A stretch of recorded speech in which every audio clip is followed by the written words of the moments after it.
You ask Tiger to solve. This deals with linear equations with one unknown.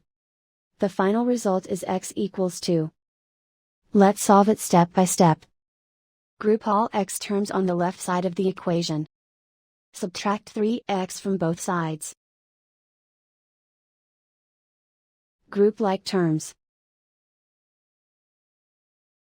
Simplify the arithmetic. Group like terms. Simplify the arithmetic. Group all constants on the right side of the equation. Subtract 1 from both sides. Simplify the arithmetic.